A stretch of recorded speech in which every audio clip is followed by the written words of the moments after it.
meeting of Wednesday, June 16th to order. Today we have 2 items on our agenda, and we don't have any requests for continuance or postponement, so we'll take them in the order they appear. In regards to announcements and appeals, I just want to announce that last Thursday, June 6th, the Planning Commission held a public hearing on an appeal of a denial of the staff hearing officer for an interior setback modification for a property at 401.5 Old Coast Highway. And they ended up denying the appeal and upholding the decision of the staff hearing officer. And I believe we've already received an appeal of that decision to City Council. So a date for that hearing hasn't been set yet. And I don't have any other announcements, right? Okay. Is there anybody in the audience who would like to address the staff hearing officer on items not on our agenda today? Seeing no one, we'll go to the first item, which is 317 West Pueblo Street, if the applicant would like to come up to the table.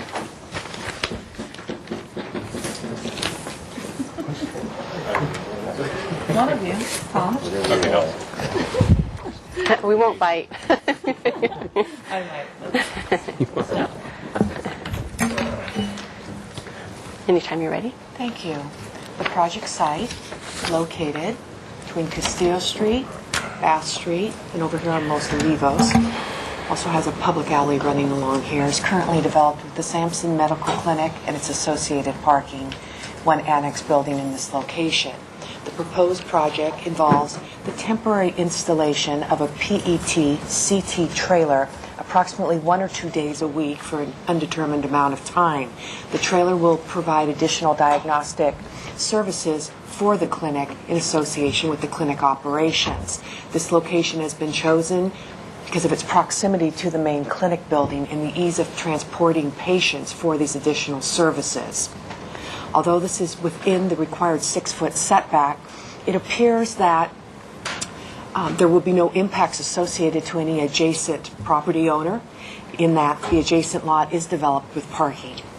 Staff supports this project in its entirety. There was a second discretionary application required, making the development plan approval findings. The clinic previously had an addition in excess of 1,000 square feet, and although this trailer is proposed as temporary, not a permanent installation, we do see it as 370 square feet of additional commercial floor area for the project site, and therefore requires that the staff hearing officer make the development plan approval findings. The findings are identified in the staff report. Staff is asking for approval of this project as submitted. Okay, and I have a question regarding parking. What are the findings again? I know when I've gone out to the site, visited it, the parking sure seems severely impacted, circling around the lot a bunch of times. And when I did my site visit, I think there was 2 spaces left, which were taken by the cars behind me. But the findings are in regards to, well, it says sound community planning, but this traffic. So we didn't do any demand studies? No. The trailer services are not expected to increase the traffic to the site. This is just additional services being provided to the patients that are already there. And for your information, the clinic facility is overparked at this time. I can see by the calculations up here, it says 193 spaces required, and there's, well, when the trailer's in place, it's 243. Correct. Okay. All right. Thank you. If you'd like to state your name for the record and add any additional comments. Trish Allen with Suzanne Elledge, Planning and Permitting. And Tom Moore, the architect. Paul Jackinet, Sampson Clinic. Ms. Reardon, I believe Ms. Milazzo covered all the pertinent details. The trailer is considered temporary, although the city does not have a definition of temporary.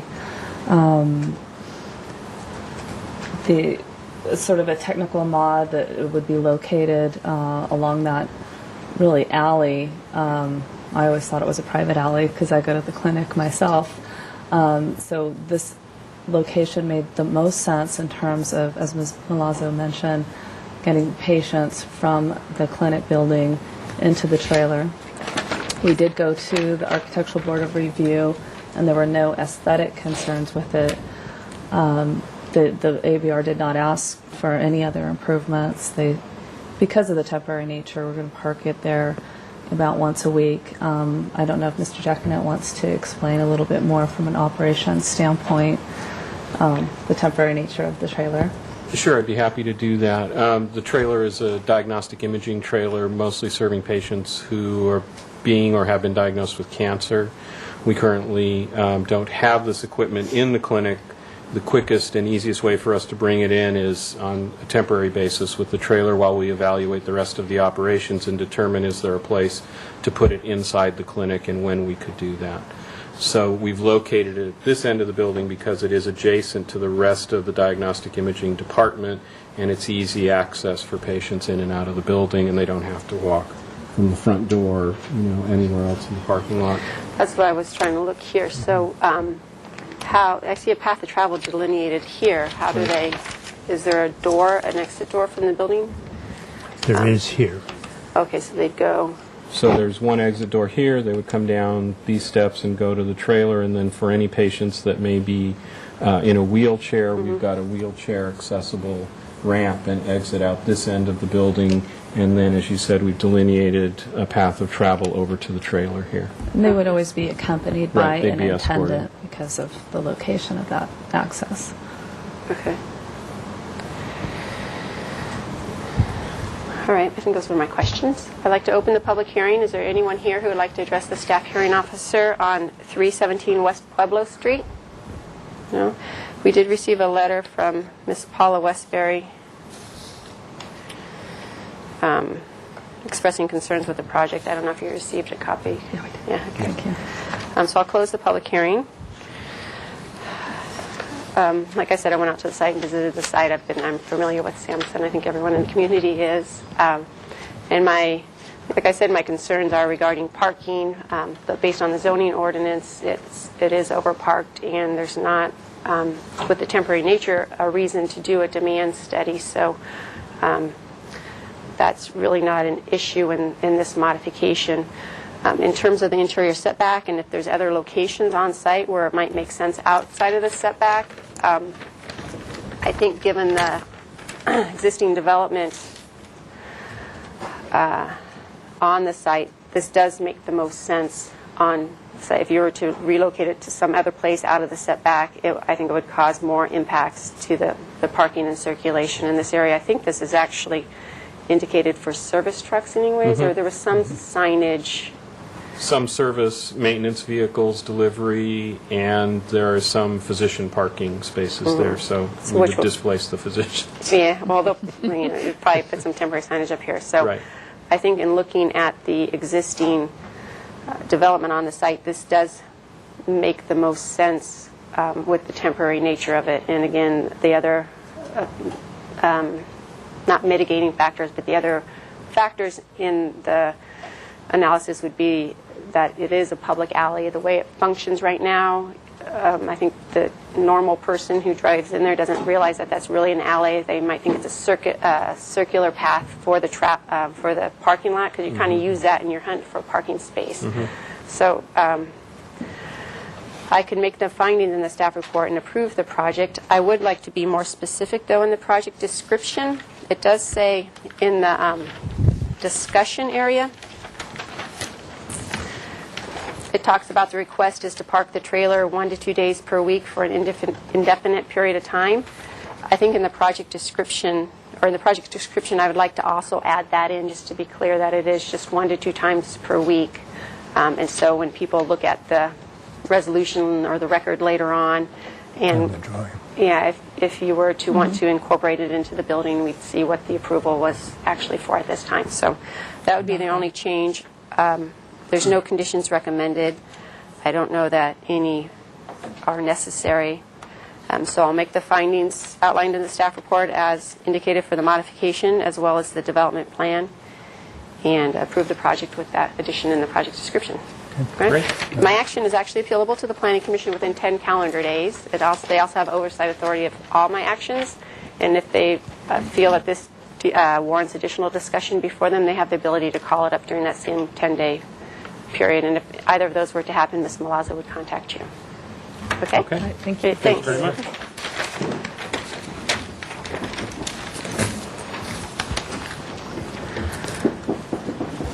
The next item is 512 Bath Street, if the applicant would like to come up to the table. Good morning. Hi.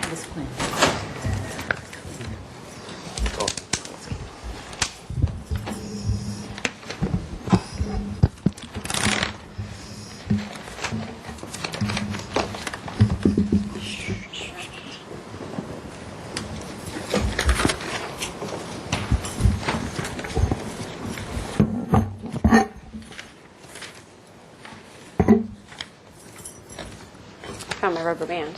Okay, good. Anytime you're ready, Jan.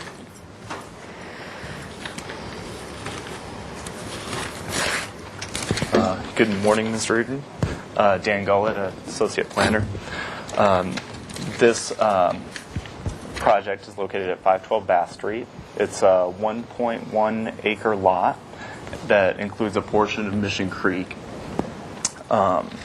Here's an aerial photo of the site and a perspective photo of the site.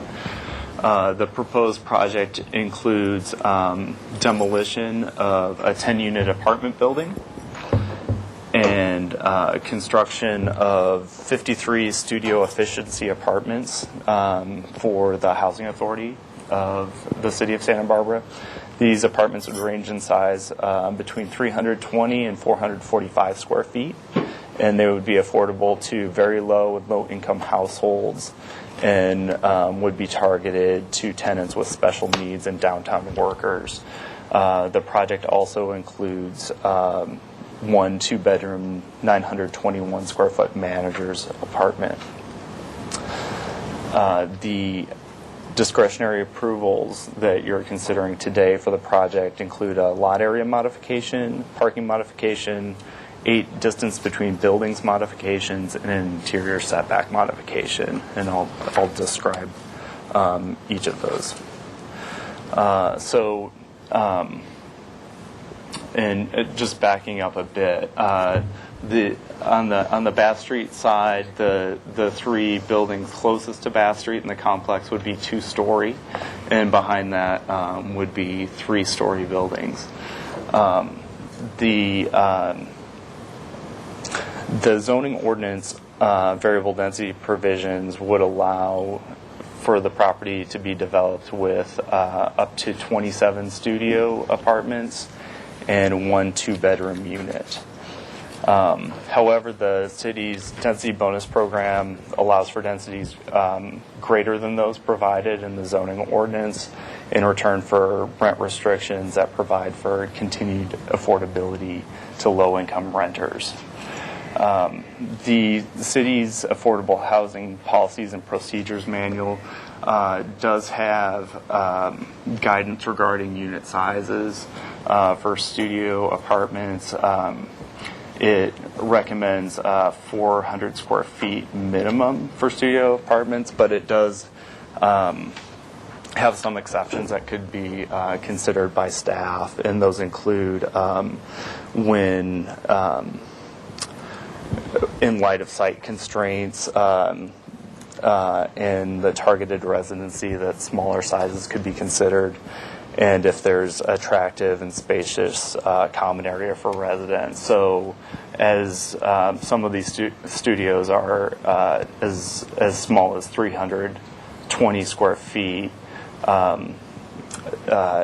staff has supported these smaller unit sizes in those considerations provided by the affordable housing policies and procedures. So in all, staff has concluded that the proposal is consistent with the affordable housing policies and procedures and the city's density bonus program criteria. So staff is supportive of the modification of density for the number of units proposed. In terms of parking, the zoning ordinance requirement is 55 spaces for residents and 14 guest spaces, and the total requirement would be 69 parking spaces. This proposal includes 30 automobile parking spaces, 13 would be in garages here and here, and 35 bicycle parking spaces would also be provided. So similar to other housing authority projects, Casa de los Fuentes, El Carrillo, the housing authority is proposing to limit vehicle ownership to one or no vehicles for those residents that are employed, and to limit the area of employment to the downtown for those employed. So in consideration of those factors, the applicant provided a parking analysis forecasting the peak demand for parking to be 18 spaces, which is much less than the 30 parking spaces provided. So transportation planning staff reviewed the analysis, the vehicle limitation agreement, the workforce employer boundaries, and agrees that there would be no increase in on-street parking demand resulting from the project. So staff is supportive of the parking modification. Now, what about bus stop improvements too? Were they? Yes, as a condition of the project, there are bus stop improvements requested on Haley Street. There's two. Yeah, there are two. There's a temporary bus stop as the Haley de la Vitina Bridge project is constructed right now at the frontage of the property, but the permanent stops are on Haley So Street here? near the project. So Here and here. Okay. So the condition reads as physically possible that the housing authority upgrade those stops to add benches, shelters, lighting, if they can fit within the constraints of the parkway and sidewalk. And who's envisioned to make that determination? MTD, or was it is it transportation staff? I believe MTD has standards. Okay. Sorry to interrupt. It was just related to the parking lot. No, that's fine. So moving on to the distance between buildings modifications, there's actually 8 because on the second and third stories there's walkways that actually connect all the buildings, but they're not considered an attachment in the way the planning division has interpreted the code. So there isn't a common roof or 8 feet of common wall. So the ordinance standard is 15 feet between each building. So there's actually a modification here, here, here, here, here, here, here, and here required. ABR has reviewed and considered this distance between all these distance between buildings modifications, and has been supportive. The building separation requirement essentially serves to provide additional open space and breakup of massing, and staff agrees with the ABR that they've done that with the architecture. So staff is supporting the distance between buildings mods. And the last modification is an interior setback modification, which would allow the trash enclosure to encroach into the 6-foot setback. And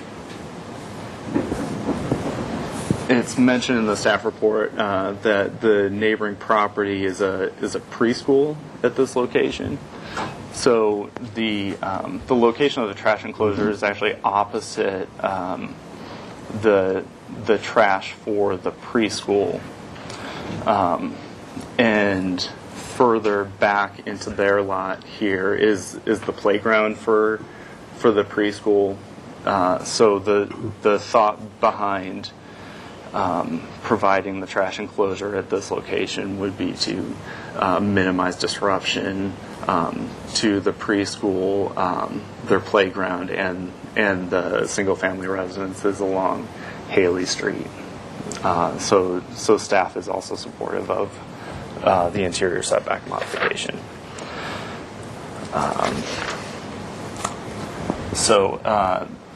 Let's see. Since the staff report was final, we did get some additional information from the applicant with regard to the Mission Creek setback that I wanted to share.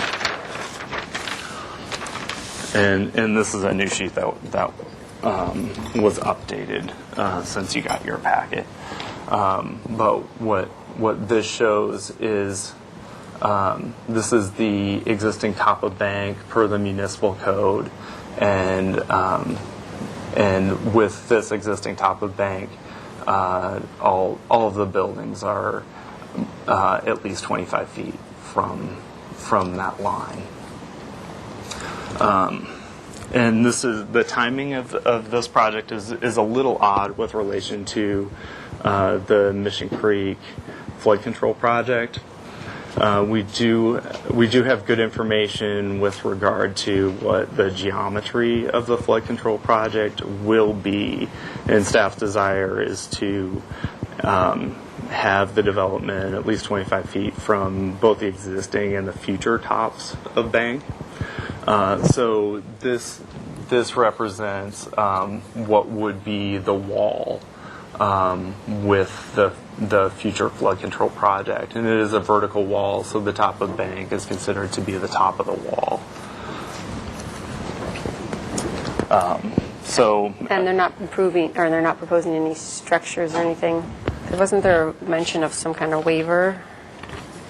So in the staff report, we didn't have information regarding the existing top of bank in consideration of the angle of repose based on what the actual soil type is. So what we were going off of was the default angle of repose, which is here. So the default angle of repose does have some encroachments into the 25 feet. There was some minor encroachments. Yeah, and the Mission Creek setback zoning ordinance also includes things such as grading and fences as development that has to be considered by the chief building official in approving within the 25-foot setback. So there are minor encroachments that the chief building official has stated that he is supportive of, but he is comfortable with the information provided at this point. But the minor encroachments is fence. Grading and a fence. There'll be a Great. fence eventually put up with the wall, and then there's a post and rail fence that's going to go along here to keep the residents out of the top of bank area. Okay. And there's also a low wall and fence on the northern property line, and then some of the stormwater management elements. There's a drainage swale within 25 feet at Okay. that It's a point. natural swale, yeah.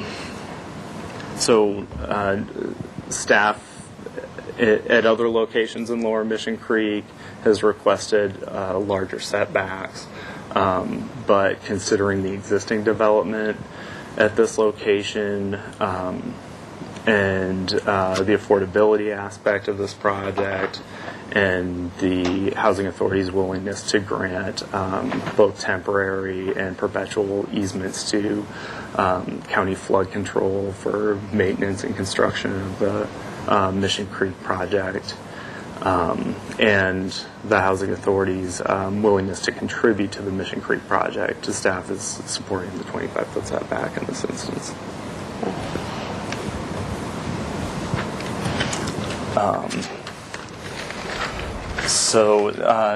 This project also includes removal of trees, essentially in the entire development area. And there was one tree, which you probably noticed, which was actually removed Since this application was submitted, staff believes the applicant thought it was okay to remove the tree at that point. However, staff advises you to consider that tree removal as part of the project. ABR has been considering that tree removal as part of the project all along. The majority of ABR has been okay with that. But this was actually, it was removed after the two ABR concept review meetings that are mentioned in the staff report.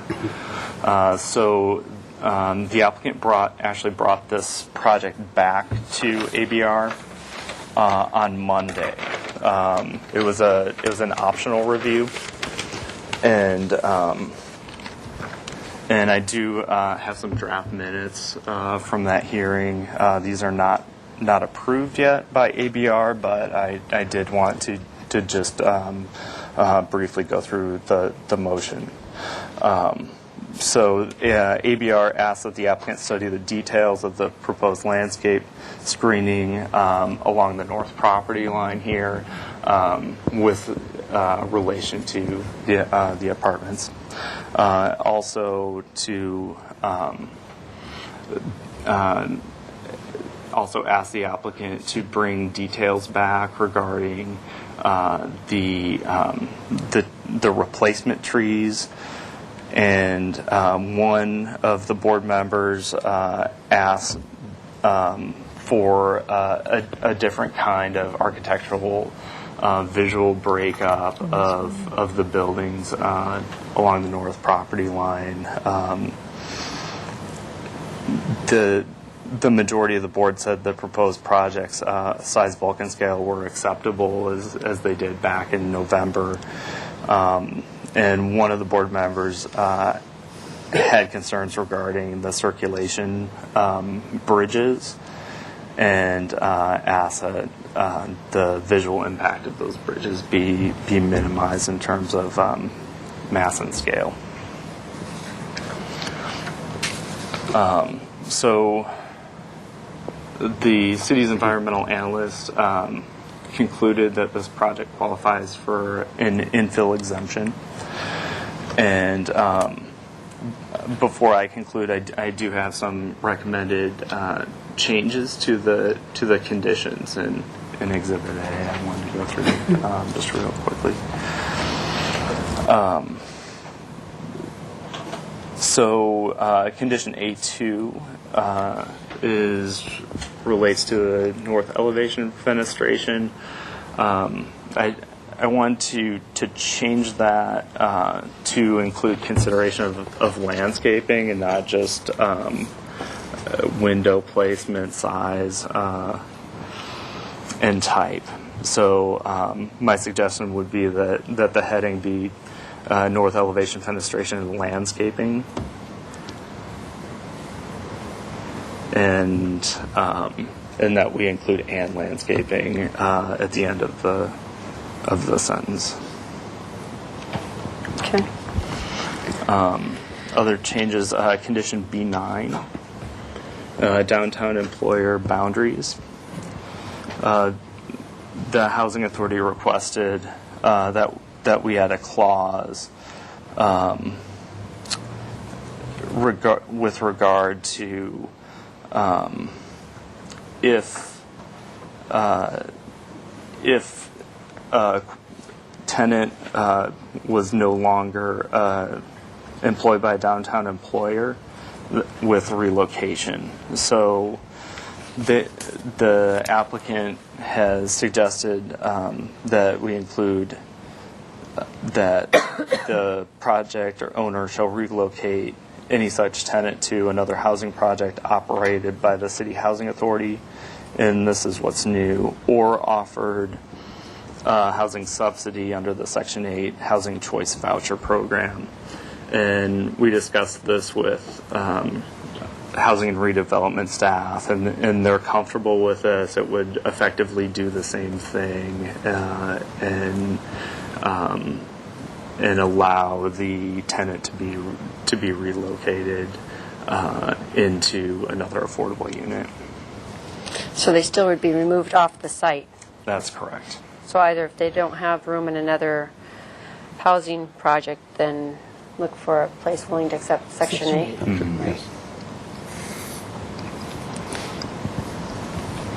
And the other change would be in D6, the recorded affordability covenant, under number 2. And I have this, yes, here. So this limited that the land be owned by the not-for-profit public benefit corporation. The Housing Authority requested that we consider that the buildings could be owned by a tax credit partnership as well. Apparently, this is something that's becoming common. It facilitates the development of these types of projects, and staff is supportive of this change. So I can go through the language. At the end. Okay. And you've seen these changes? Yes. Okay. And then the last fairly small changes with regard to the easement dedication for the temporary construction easement for the creek project. What number was that one? This is E1B. E1?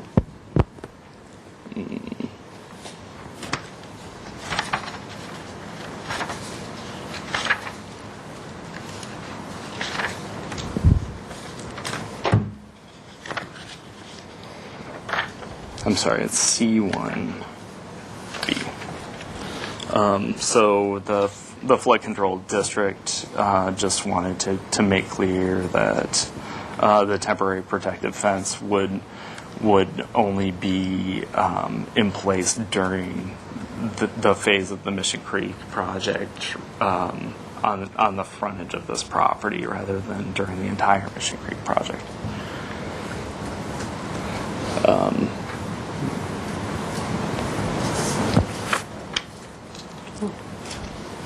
So, in conclusion, staff is recommending approval of the project, subject to conditions in Exhibit A, with the staff hearing officer making the findings in Section 6 of the staff report. Okay, great, thank you.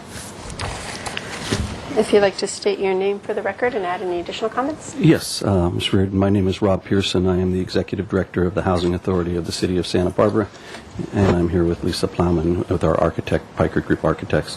I just want to introduce the project briefly and turn it over to Lisa.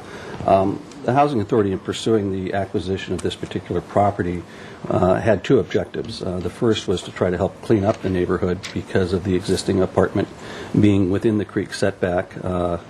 Our proposed development is going to be 45 feet from the existing top of bank. There's issues about the angle of repose and all of that we could get into later, but we definitely have an existing apartment building that is within 25 feet of the existing top of bank, and that was problematic for the community and the neighborhood, in our belief.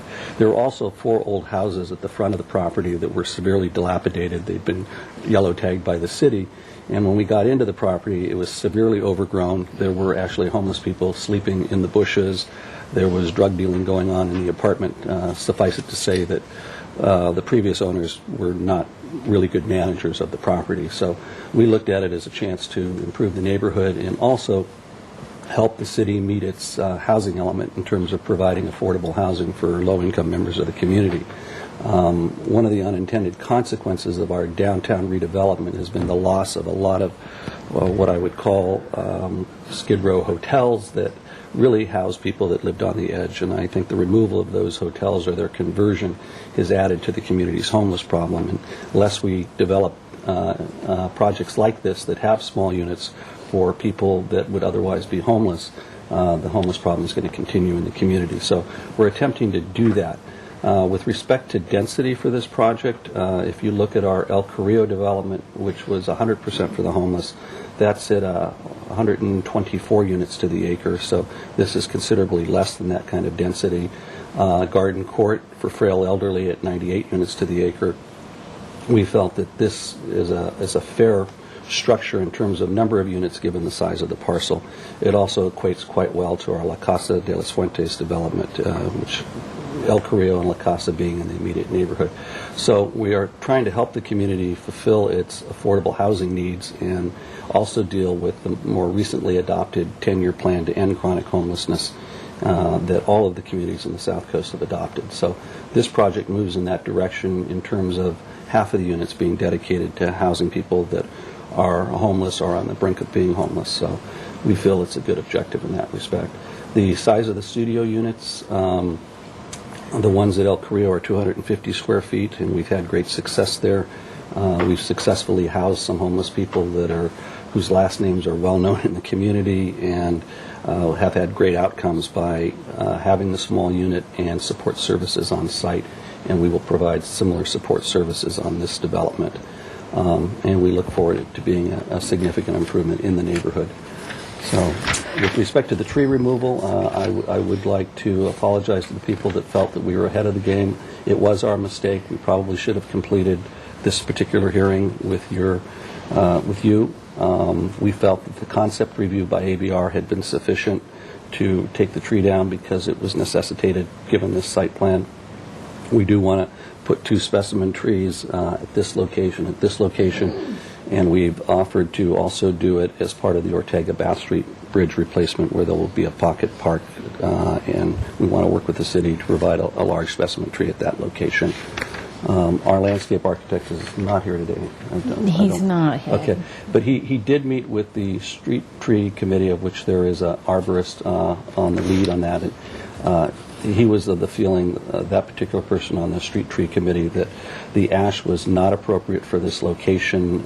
It's a bit of a weed, and you don't want it in the riparian habitat, such as Mission Creek. You want to try to get it away from that. So there were mixed feelings about the worthiness of keeping an ash tree in this location. So. But I do know that some of the neighbors and a member of ABR, 2 members of ABR felt that was premature, and we have apologized for that. We did perhaps jump the gun on that, so I want that clear and in the record. Okay, and while you have the mic,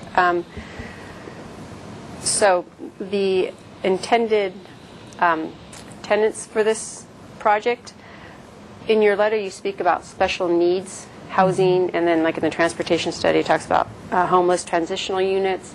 So special needs in what sense? Special needs in that most of the homeless folks that we house at El Carrillo and that we envision housing here will be folks that either have drug and alcohol issues, that when we find out that a major part of their problem is living on the street. When you live on the street, you have a tendency to self-medicate. When you put people into housing and you provide them with support services, there is not that need to self-medicate. And with the on-site services, we will have PathPoint here, formerly work training programs. They're our service provider at El Carrillo. They do a wonderful job of engaging with the clients, getting them into AA programs or Narcotics Anonymous, as well as employment. So this is kind of a housing first model. So often a lot of the housing for the homeless requires them to be clean and sober first, and that just doesn't work in our experience. It ends up leaving a lot of people on the street. So we feel with good programs. We've not had any complaints from neighbors at El Carrillo. They've been very supportive of our development. In fact, I've gotten a few thank you letters for that development. We envision the same success here. And we're targeting about 50% of the units for that kind of population. The other will be low-income downtown workers. We decided a mix of it. Well, we might even be graduating some people from El Carrillo that are in the real small units that are more stable into this development, because we have such intense services at El Carrillo that we'd like to offer that for the more chronic homeless. And if we don't have a place to graduate the El Carrillo clients to, then we're kind of stuck of not really being able to put new people into housing that are homeless. Now, is the envision that people would graduate from this program too, like the transition house? They have so Sure. such Yeah. like If if they get employment, that would be our objective. And all of our developments, we do have a family self-sufficiency program that's all about trying to promote people's socioeconomic advancement, be they families or single people. And we would love everybody to move from assisted housing because the demand far outstrips the supply. So if we can have the right programs in place to move them into the private market such that we can free up this unit for another needy or low-income person, that is always our objective. We know we can't build our way out of the affordable housing issue in the community, but we can definitely add to the inventory because it's needed, as in any Southern California community, and hopefully turn these units over for other folks in need. Okay, great, thank you.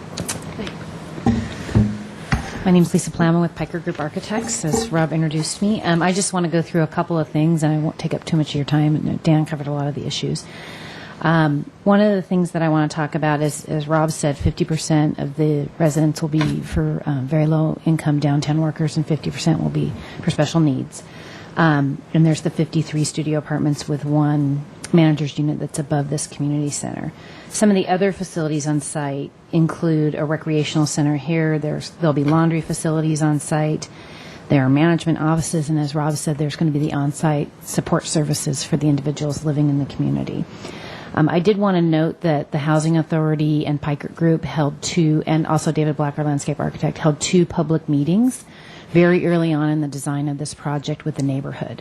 One was on site and one was at Casa de las Fuentes to talk about what the design concept would be and also about the residents. And I think those meetings were very, very beneficial in coming up with the site design that we have now, as well as helping the community to understand what the project was about, what the Housing Authority was about, and the types of residents that would be living on the site. The site, as Dan mentioned, actually, can I use your aerial? Is surrounded by different types of uses. So I can see it. There's the existing apartments, but as Dan said, there's a daycare facility here. You've got commercial over here. There's the athletic club and office buildings. You've got an apartment building here, and you've got some single-family development here. So it's a mixed neighborhood in the area. As Rob said, there were actually, I think you can still see the cottages. Yeah, you can still see the cottages that were torn down there. As Dan indicated, we've got 7 buildings on the site, and the idea here was, even though they're linked by walkways, was an attempt to wanting to break up the massing so you didn't have one sort of massive apartment building like you do next door. I mean, that was more of a common design that you saw maybe in the 60s and 70s.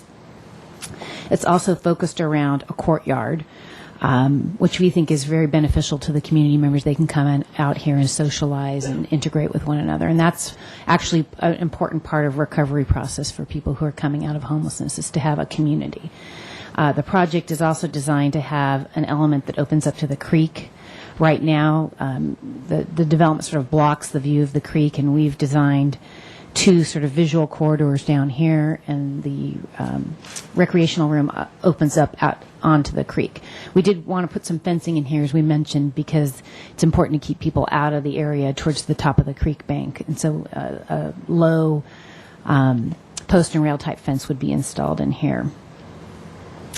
I do want to say that there was a lot of thought put into how the plan was laid out after we met with the different neighborhood residents, and the access we've provided here comes off of Bath and is along the southern property line, and that was purposely put there, one, because it was probably the best location for it in terms of the way the project was designed, that is without a parking garage. They wanted on-site, on-grade parking without podium.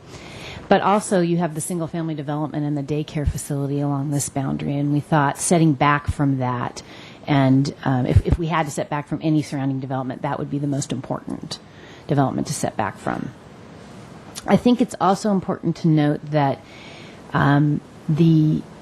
while the project is maybe different than some of the development in the area, like the single-family development here, and it is similar in nature to El Carrillo and Casa de las Fuentes, it's also a lot less in terms of its floor area ratio. And the floor area ratio for this project is about 6.6. Floor area ratio for this apartment over here is over 7.7. Casa de las Fuentes is 1.2. and El Carrillo is 1.08. So this project has been designed to be scaled down from the Housing Authority's projects that are similar in nature because of the way the neighborhood is and the mix of uses that are here. Let's see, what else do I want to mention? There's about 2,000 square feet of open space along here. 47% of the site is common outdoor living space, which is 3 times what's required in the R4 zone district. So by providing a third story on this level, it really gives you the ability to create a lot more open space for the community. As Dan indicated, these 3 buildings are 2-story. These are 3-story. We've provided an additional setback along the front. 10 feet is required for a 2-story structure, and 15 feet have been provided along there. Let's move to the elevations here. We do have private patios as well, and that was a recommendation that had come out of ABR. So you've got patios for 10 units. There's some here, and they range in size between 97 square feet along here and 156 square feet along here. And that's the first floor only? First floor only, yeah. The architectural style was really inspired sort of by the mix of architectural styles in the neighborhood. And it was sort of a mix of cottage and craftsman. We went around when we initially, our designers in the office were developing concepts and shot photos of the different types of architectural styles in the neighborhood and tried to replicate that here.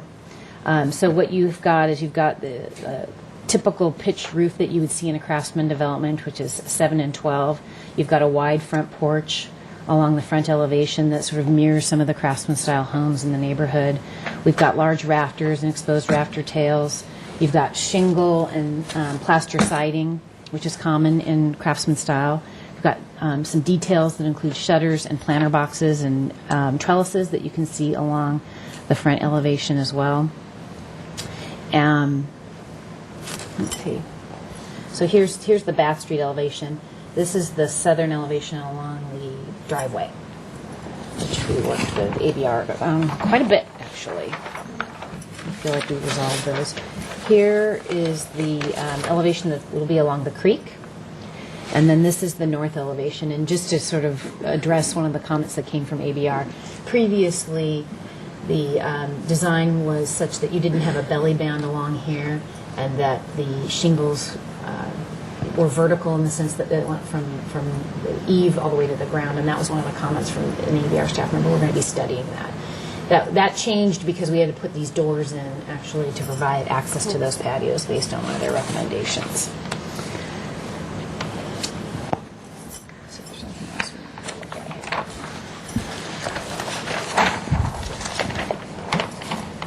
Let's see.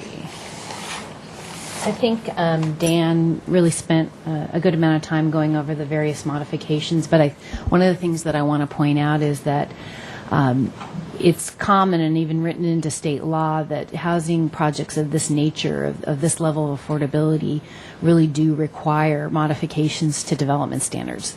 For instance, the state density bonus law specifically requires that agencies provide 3 concessions for a project of this nature, and those concessions relate to the development standards like setbacks, parking, distance between buildings, that type of thing. And the idea is that without that kind of assistance, they wouldn't be able to be financially feasible. You wouldn't be able to build enough units to be able to get the either the tax credit financing or any other sort of financing to develop the project. So I think it's important to note that that's acknowledged on a statewide level, that a project of this nature would require additional, and the state density bonus program guarantees an increase in density as well. And the city has adopted that same practice in their own density bonus program, which is why you see these types of projects coming through under the city's program. Let's see. The other thing I wanted to note on the parking is that there will be limitations, and I don't recall if Dan mentioned this. The people that are moving out of homelessness that are graduating from El Carrillo, they will not be able to have cars on the site. and then there'll be vehicle restrictions for the downtown workers as well. So the Housing Authority has a long history of being able to, since the development of these projects, being able to manage any kind of parking issues, and in fact have had vacancies at their properties and have not had any problems in terms of parking on street. And they do an annual check. They have the ability to check DMV records to determine whether or not residents actually own cars in the community. Let's see here. With respect to the creek, I think Dan covered that very well. On this graphic, you don't get a chance to see it, but the apartments are actually located right here. So there's a big advantage in terms of removing those existing apartments. And as part of the project, there's going to be a restoration of this creek area. So I think that's one of the benefits of the project, and it's important to note. And again, the Housing Authority is going to be contributing $200,000 to the Mission Creek improvements that will go forward at some point in the future. Dan also talked a little bit, and so did Rob, about the tree removal. There are 8 trees on the site that are coming out, but I want to point out that the landscape plan calls for over 50 new trees that will be planted on site, and there are a variety of different types of trees. We do have some fruit trees that are in the courtyard here. There are native trees along here, both sycamore and oak. You've got a variety of trees here, an evergreen pear tree here. This will be a skyline specimen tree. I think he's called a Tristania, and then a sycamore back there. And these 2 trees are obviously, as Dan mentioned, to compensate for the loss of the chamois ash. The Housing Authority did mill the chamois ash and is intending to use the lumber from that as a way to try and minimize the loss of the tree. One other thing that I think is important to note is that the Housing Authority has also volunteered to plant some specimen trees as part of the Ortega Bridge replacement. We know that there's land that's being purchased by the city over in that area, and one of the issues that we had talked about with Paul Casey and the mayor was volunteering to put some trees over in that area to also compensate for the loss of sort of the mass of this green tree. And I think it's important to note that nobody favors the removal of a tree of that nature, but in this instance, the way that tree grows and its root structure, it would have basically prohibited the development from happening. The root structure is such that it's on the surface and it's spread very widely across the site, and basically you wouldn't have been able to grade the site to accommodate for the development. So there just really wasn't a way to preserve that and build around it for this type of development. As Dan noted, we've gone back to ABR on Monday just to make sure that we had addressed the design issues that they had raised, because we're going to be moving fairly quickly to get the tax credit application submitted in July. One thing to add is that this project, and I think Rob spoke to it, really helps the city implement its housing element policies. Policy 4.1 and 4.5 call for the development of low-income housing and housing for special needs people. It also, as Rob mentioned, helps the city combat homelessness and implement their 10-year plan to end homelessness in the community. So just in closing, I want to talk a little bit about the project benefits. It's really an urban infill development, and we think it really epitomizes sustainable principles, and that it puts people of a lower income close to downtown services, close to employment, close to transit. It minimizes the impervious surfaces. By being in this location, you don't have to provide as much parking, and that's an improvement as well. And it uses the site efficiently. It helps to restore the creek, provides an abundance of open space, and we think will be an added benefit to the community in terms of the architectural style and design.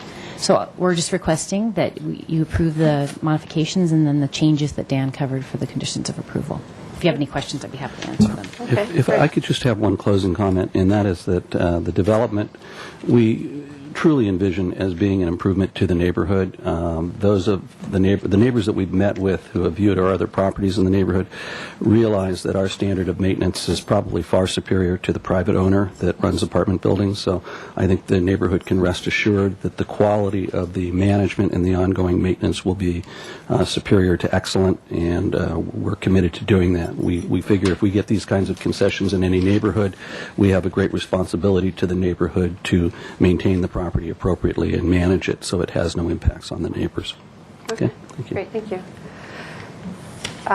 I see Ms. Weiss in the audience. I wanted her to provide some information regarding the planned Santa Barbara process and the proposed density changes in regards to both the medium density, high density, and then also with the affordable housing rental overlay.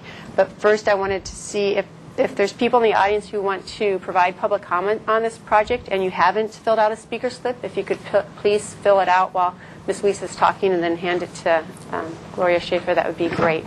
Thank you. Thank you, Ms. Reardon. Betty Weiss, City Planner. I do want to respond to your question about what's being discussed regarding the general plan.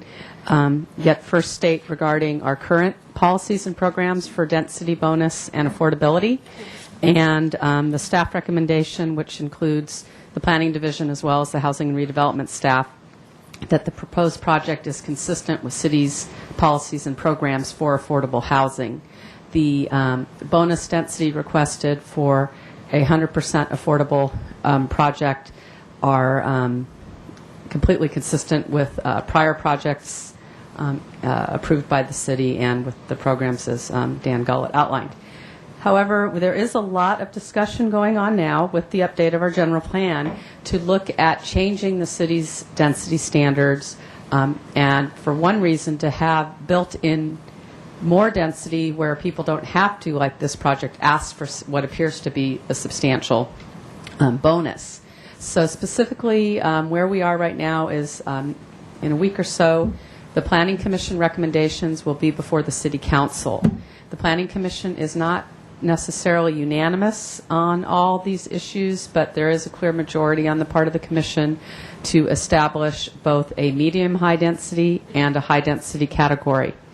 The medium-high density is similar to what the city's current variable density is in the R4 zones. We have a draft document that's been out for review for some time, and on page 67 of the draft land use element, we have a chart that shows what the medium-high density range is.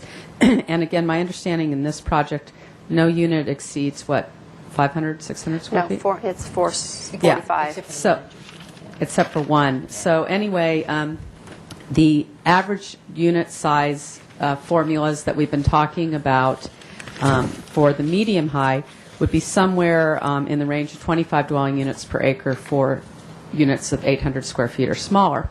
This is also still under discussion, and it could potentially be higher. But in the high-density area, which would apply here, the base density could be anywhere around. We just received Planning Commission direction to adjust these ranges. So it could be anywhere up to 45 dwelling units per acre as the base density. So beyond the base density, which is a very important critical general plan decision, the housing policies for support of rental housing and affordable housing projects, we did receive unanimous Planning Commission recommendation to the Council for a 50% bonus density. Now, I realize this is requesting more than 50% bonus density, but that's based on a lower level. So what we're trying to do in the general plan is create a base level such that for market conditions, we might be seeing more affordable by design, smaller type units across the board. But with rental housing, we have a specific rental overlay recommended at 50%. So this project would be well within what's envisioned, but it's hard for me to tell you, given where we are in the process, we're awaiting council direction for preparation of final recommendations, and the issue of density is one of the most debatable points in terms of what the appropriate base density is.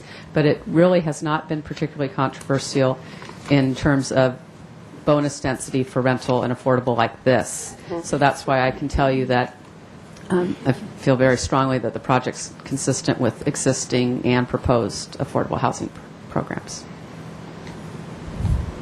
All right, great, thanks. Did you have any questions, more questions? I was kind of vague on the numbers. These charts are being updated given recent direction. No, I think my other questions, staff and the applicant can handle in regards to that. Thank you. All right, I'd like to open the public hearing on 512 Bath Street. The first speaker slip I have is Wanda Livenoy, followed by Paul Zink. Yeah, you can come up and sit. Ms. Reardon, I assume you want 2 minutes for Yeah, speaker? yeah. Okay, I have a timer that's set for 1 minute and 45 seconds, so when it starts to beep, that means you have 15 seconds left. I probably won't use that. It's too bad that the best feature on that property did get demolished. This is what it looked like from the street, and this is from the playground. So I know it was old, diseased, and terrible, but that's what it was. There are too many modifications for this property.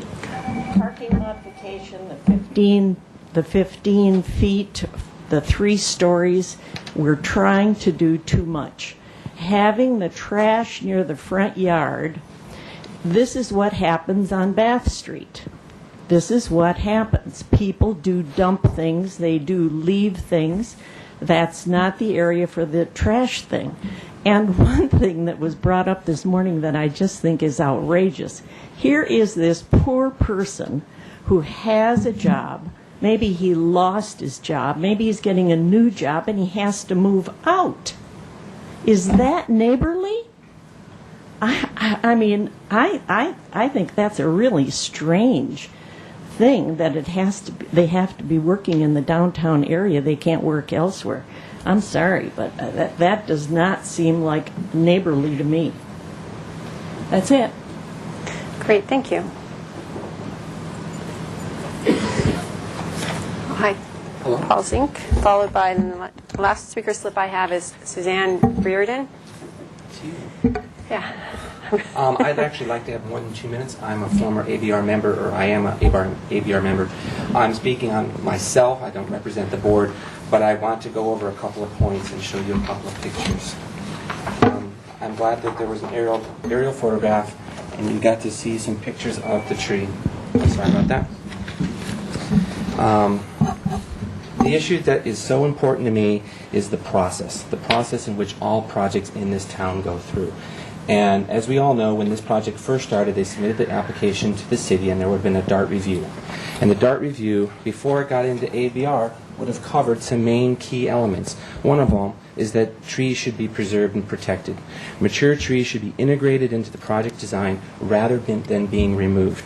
All feasible options should be exhausted prior to the removal of the trees. These words are written down and they're part of some document within the city before I was on ABR. I didn't make any of this stuff up. When the project came to ABR, I made a motion and it was seconded by a landscape architect. And in there I said, study the aggressiveness of the program which is affecting the quality of the architecture. And then study a proposal study the differences in which a proposal where the tree can be retained. It is important for us to understand what were the options. They came back a second time and said we studied it in our office and there would have been a loss of at least 10 units if we were to save the tree. They didn't present us any options. And I go back to what should have been covered in the DART review. It should have been all feasible options should have been exhausted. We at ABR never got to review that. There was just going to be a loss of a phantom 10 units if they were to save the project. Thank you. The city purchased, or the Housing Authority purchased this lot with a tree on it next to a creek. That is what they got, and they should have realized they needed to work around it. We can say a whole bunch of nice things, how we're doing the creek restoration project. Anybody developing on that property would have been required to do the creek restoration. We do it to other applicants. It came with the property. The tree itself, we would have asked everybody, could you save the tree? What are the options? If I was to develop 25 units on that piece of property, but I had to cut down the tree, you would have told me no, do 24. Or you would say do 25, but let's look at some modifications. Let's move a couple things around. Preserve the tree because it's a community asset. I don't believe there has been any give and take on this project, this process, which is why I'm pleading for some understanding, because I represent the process and I ask people to give and take when I sit there. And I don't see it happening here, which is why it is so darn frustrating. The second time the project came to ABR, there were no landscape architects at that meeting. The third time the project came to ABR, there were no landscape architects. The project was reviewed. It's here. That's our future. This is a project at 121 Delaware Street. I don't even know who the owner is, but I'm fighting for him. Because what did he give up? What was he sacrificing when he had to stay that scrawny-looking pine tree that's not a native tree? All right? They forced him to keep all his parking on grade. He couldn't do a subterranean parking because that would damage the root zone of the tree. He lost basically street frontage display windows by having to save that tree. Thank you. I will. Little reasons. I can come up with a whole bunch of little reasons why we can't save that tree. The root base. You know what? We could if we wanted to. We could have built a planter around it, an 18-inch high bench, which is similar to the trees that are in the YMCA courtyard. A courtyard. Courtyard housing. Take a look at this aerial photograph. Do you think you can envision courtyard housing around that beautiful tree? Do you think that would have been an asset to the residents in it? You can hire 3 different architects and get 3 different design solutions. Or you can hire one architect and you can ask them to give me 3 different design solutions. The people who are managing this project don't want the architect to provide solutions. They're not asking the landscape architect to provide solutions. They're asking them, we want the tree gone, we want to maximize our density. Their density is greater than the 50% that even was mentioned here. And it's the density that they are asking for is driving the removal of the tree, which I believe is wrong. And it has a lot to do with the future of development in our city if we expect other property owners to save trees. Great. Thank you. The last speaker slip I have is from Suzanne Reardon. If anybody else decided they want to put a speaker slip in, do so now, please. Thank you. Good morning. Good morning. My name is Suzanne Reardon, and I'm the executive director of a nonprofit organization in Santa Barbara called Families Act, and we advocate on behalf of people who have a degree of mental health disorder and co-occurring substance use disorders. And I'm a great lover of trees. You'll never find anyone who loves trees more than I do, but I really love people.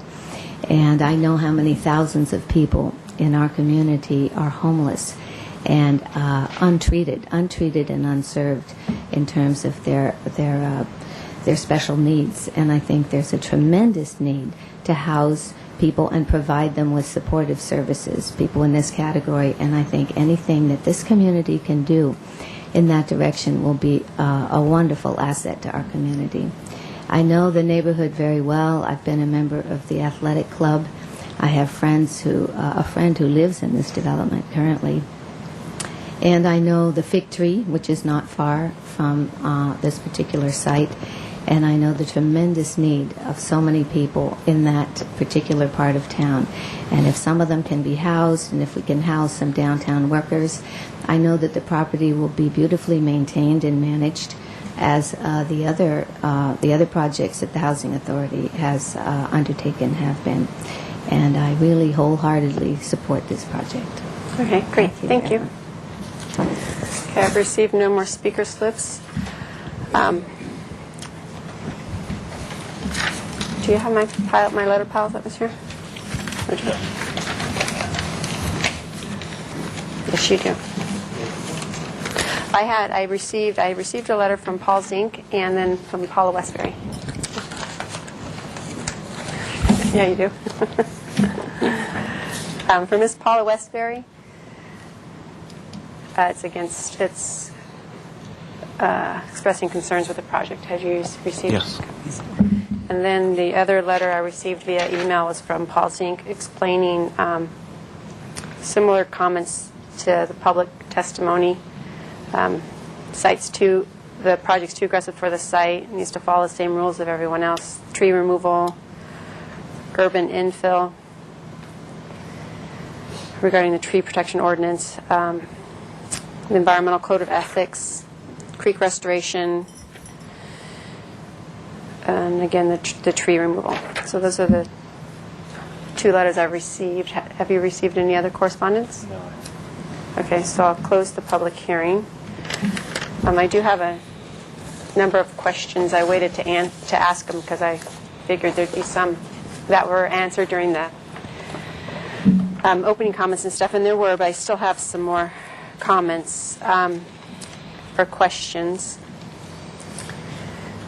And I think I'll break them down kind of by area in terms of the different requests that there are. And I see Steve Foley, transportation staff's in the audience, so I will start with the parking modification requests. You did answer my question regarding the special needs, whether it was physical, mental, or what was envisioned in there. In regards to the amount of parking spaces and the amount of bicycle parking spaces, I know I was the case planner in my previous functions here at the city of the project El Carrillo, I think on the corner of Carrillo and Chapala, right there. And I remember that was Castillo, okay, yeah. That was the first project of a larger size that we had that was brand new. It wasn't a conversion, and you were asking for the parking modification. I think there's 42 units there, and it was requesting for 42 parking spaces, no guest spaces. And I know we had a lot of discussion amongst staff and with the applicant team and transportation staff regarding the supportability of that. We were concerned how it would work out, and now driving by the site, it's obvious there's way too many parking spaces, so all our concerns were for naught, but it was a new ground in terms of requesting that amount of parking relief. And I think since then we might have actually changed our ordinance requirements for affordable rental. No? Okay. So, I understand that there is less parking demand associated with this type of use. But reading the staff report and seeing there's 30 vehicular parking spaces proposed and then 32 bicycle parking spaces, I don't know if you have any comments regarding bicycle versus parking requirements. One of the reasons why I bring it up is, there's a large amount of interior space devoted to parking of the bicycles, which increases the mass of the site. It increases in this area. The buildings are separated 15 feet. I think it's the walkways that actually is the encroachment. So technically the mod would be to allow those encroachments within the distance between buildings. I would think what that is in this instance. But if this area was reduced, it may be able to open up more area on the site. So I don't know if you have any comments regarding bicycle parking, or if that's more of Mr. Pearson. Mr. and Steve Foley, Transportation Planning Supervisor. When we were looking at the site, we were looking at numbers of ways to support the modification. One was the existing projects that they have done and looking to see how well they have worked in the past. Having transit close in proximity, and also an adequate amount of parking for bicycles, both covered and uncovered. So I believe the parking requirement for bicycles is 1 per 7 of the required parking For commercial, for non-residential. for the amount of non-residential. So we kind of use that as a basis. When we were looking at this, we thought maybe having enough parking for 1 space per unit, being that we were trying to get people away from the automobile. The applicant provided as much parking as they felt that they could for bicycles, so we were confident and also supportive of the amount of bicycle parking that they've provided.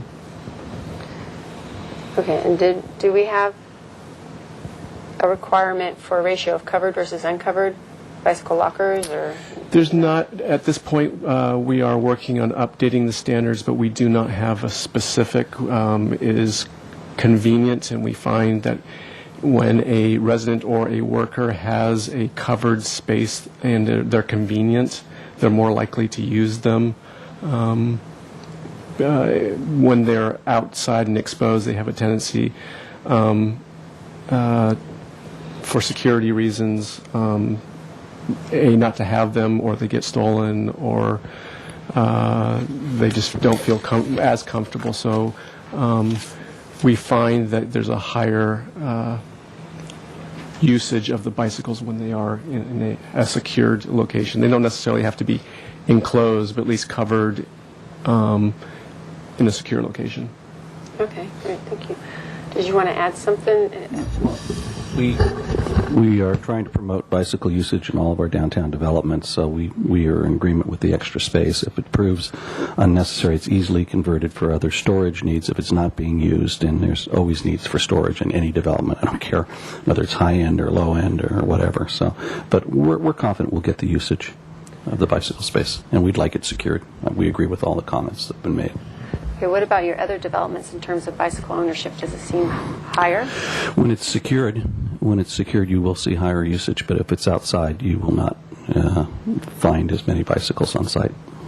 I think too, when oftentimes people will, if they don't have a secure bike parking area, they will put their bikes in their units, and in this case, the units are smallish, and so we felt that it was important to provide a secure place for people outside of their unit to store their bicycles. There's less damage done to the building by trying to get it upstairs and into a unit and all the rest, so we'd much rather have secure bike parking as designed here. Mm-hmm. Now, in terms of the use of the community center, I remember the project I was referring to on the corner of, it is El Carrillo, it's called, right? That's called Casa de los Fuentes is the one at Carrillo and Castillo, okay. Right. So at that project, I remember there was a community center there, and it was envisioned that's where the counseling would occur. Well, La Casa de los Fuentes doesn't really have, those are just low-income downtown workers. There's really not a counseling component. El Carrillo has a counseling component, and there's office space at El Carrillo as well as 2 community rooms. So the community room, this will get joint use from just low-income residents that live downtown that want to have a party if their friends can rent the room or for a nominal fee and have access to that kind of thing. And we'll have community functions just to provide a sense of community. There is office space, and there are offices for the support services in that front building as well. Okay. And then the rec room can be used for events and things like that as well.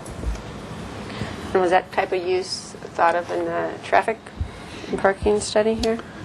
It'll be predominantly for the residents. We don't see renting it out to outside groups. It's just, it's a resident throwing a party rather than holding it in their unit will, have a space to do it and have their friends over, just like in any typical arrangement. It's just the units are rather small, so for community events, it's nice to have a community room.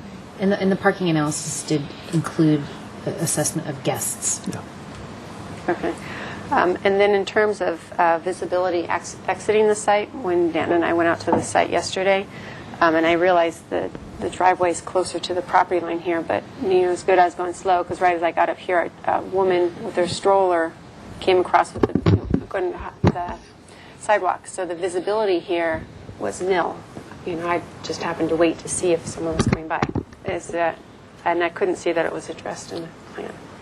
It is addressed in the plan in that because the driveway is moving to the northwest that way.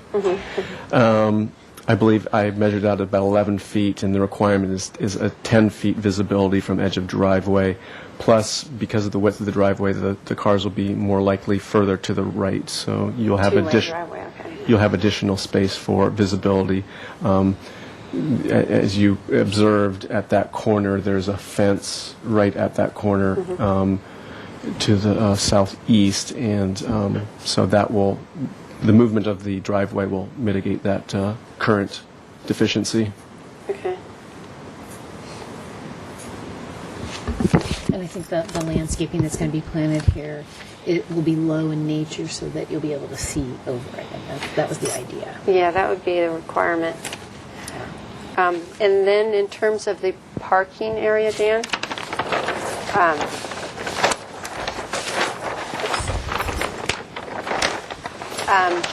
the required setback is 6 feet for parking, garages, buildings, and all that. And this is different than my plan that I have is different than this. But this is still within the set. My plan here shows this arcing more here, but this is 2 feet, and then it was 5 down here. Now this says 5 foot, 3 foot, and there's not another mod called out for that. So what? The zoning ordinance allows for the ABR to reduce the the planter area along the parking strip, and ABR did look at this area when they reviewed the project in November, and they were comfortable with the setback for the enclosure of the parking. Okay, I didn't see that called out in the minutes. So they looked specifically, they were aware that they needed to look at a waiver for that? That's the way I recall it. I don't recall. ABR's review was prior to the DART submittal. So I don't recall what they said about that.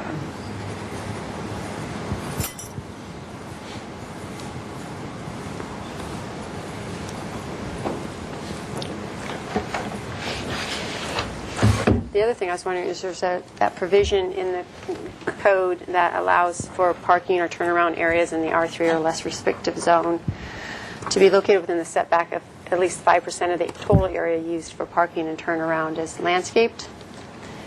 Have you done that calculation or no? It doesn't sound like it was more of a waiver process. I didn't do the calculation.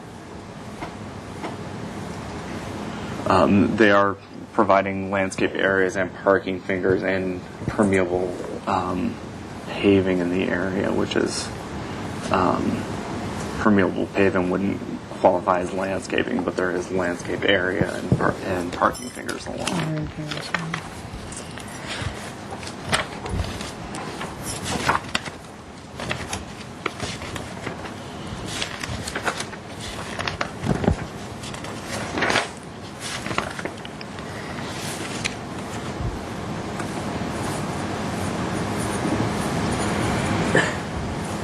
Okay.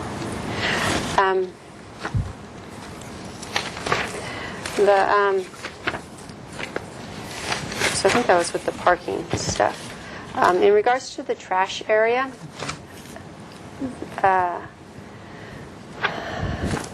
can you explain more of what other areas you looked at? I'm torn with it because, tucking the trash area, it's far away from your tenants, but it's closer to the people on the daycare center here. And so is there other areas, what other areas did you look at? Right. We did spend a good deal of time talking about this with ABR and studying some alternatives. And one of the places that we looked at putting it was sort of down towards the end of the development where there's actually room here outside of the setback. Mm-hmm. And for a few reasons, we felt that probably wasn't the best location for it, mostly because then you have a trash truck coming down here that's directly adjacent to the single family development. It can be quite noisy, and then you got the beep, beep, beep backing up. And then we looked at, should we shift it? We talked about it with ABR. Should we shift it this way, further away from the front yard setback? And we all decided that it's actually would be directly adjacent to the play field right here, which we thought, well, that's not that great. And this use is non-residential. It is a daycare facility, but it's non-residential, and so you won't have people there 24/7. And we thought that placing it here directly adjacent to their trash facilities was probably the best place on the site that we could find, given all of the other constraints that we were dealing with. And so we went through a good deal of work in terms of figuring out ways to screen it, essentially, from the street. And there are details in the plans. I saw those, yeah. So we did spend a lot of time talking about it and just really came to the conclusion that in spite of everything, that was probably the best location given that use and their trash location right there. Now, the existing ones down here, do they drive down to get it, or do the tenants push it up? No, they do drive down to get it, and it's not the best location in terms of that disturbance to the neighbors. We spend a lot of all the apartment complexes we own. Trash enclosures are something that we understand and know how to maintain and design in a way that they are hold up, and we also are very strict with our tenants about how they need to be left and kept. I totally appreciate the comment from Ms. Livernoy about some of the other ones up and down the street, and I can just try to assure the neighborhood that will not happen. We've recently redone the ones along Ortega Street, just across the street from here. And they have nice trellises, they have doors that are maintained. We have maintenance people on our properties on a regular basis. So I don't think this location is going to be problematic. I think it's the best, as opposed to bringing large trash trucks down with the attendant noise all the way into a development like this, and then having to back out all that way. So. Okay.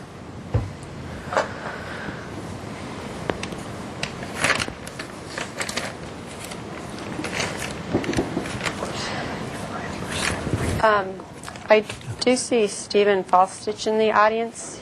Or, yes, go ahead, thank you. And I had a question, and Dan, Mr. Gullett, kind of spoke to it during his presentation regarding the unit sizes. Yes. And I know per the zoning ordinance, they meet the zoning ordinance requirements. There's different requirements for affordable housing versus standard unit size, because it's 400 square feet. But I was wondering, in terms of the affordable housing policies and procedures, where it talks about minimum sizes and it talks about waivers are possible for the unit sizes, what your intake is on that. Yes, I'm Stephen Falstich, the city's housing program supervisor, and I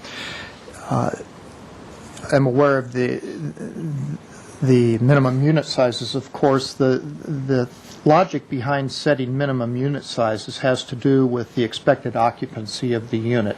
For instance, a two-bedroom unit, the rents are set based on the expectation that there could be 3 people living in that unit, and we want to know that the unit is large enough to accommodate 3 people generally.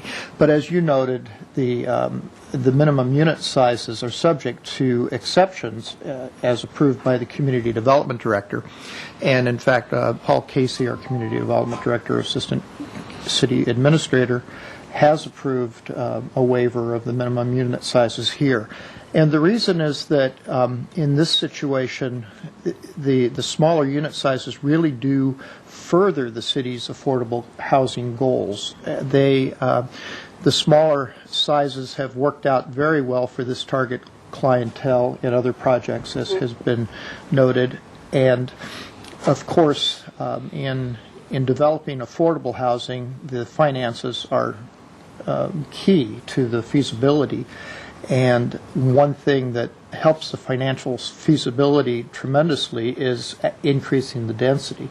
Within a given volume, or mass of the housing, these smaller units allow more units to be built within the same envelope. And in this case, with these the target clientele, people who are sometimes transitioning out of homelessness or who are living by themselves and working downtown, the smaller unit sizes are very appropriate. Okay. One comment on that is that, again, our objectives are far different than a private developer's objective in terms of trying to get larger units to be able to charge higher rent. Ours is to try to house people efficiently, and we feel the smaller unit sizes help reduce the size, bulk, and scale of the development, which is a benefit to the neighborhood. Okay. Yeah, I'm just trying to grapple with the lot area modification one. That's why I'm asking these questions about size and use and stuff. And also with the setbacks, because I think if you can work out the other requests, that the lot area modification is okay. Just what other associated requests you need to have with that in terms of setbacks or distance between buildings. Outdoor living space is another one we've seen. So that's why I'm just kind of asking all these questions about the size.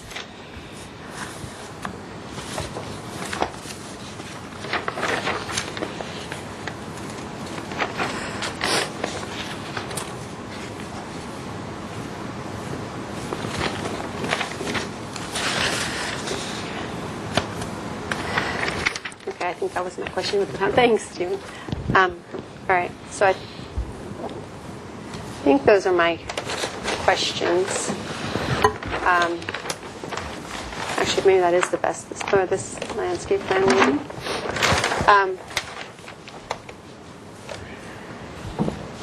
All right, getting at your different requests.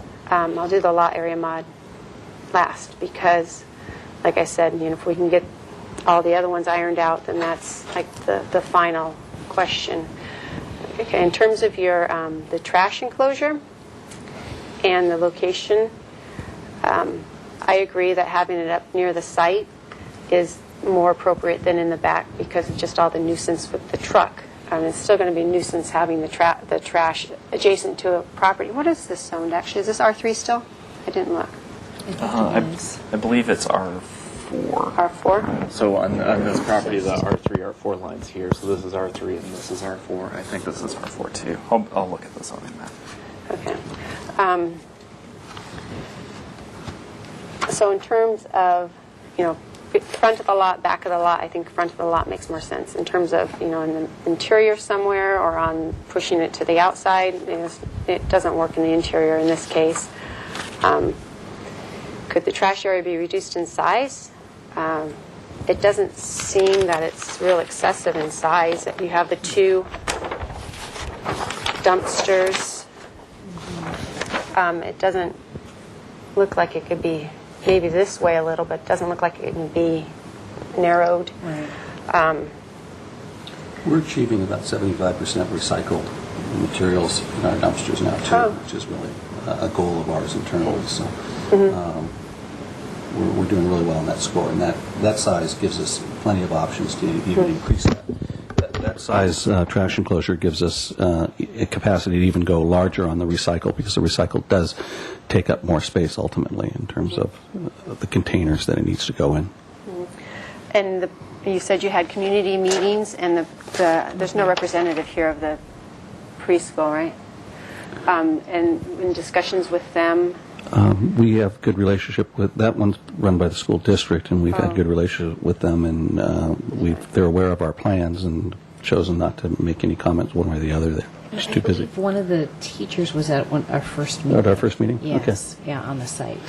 And we've had no objections one way or the other. Okay. Then in regards to the parking modification request, as I said earlier, I was the case planner on one of your previous projects, and all the fears we had, you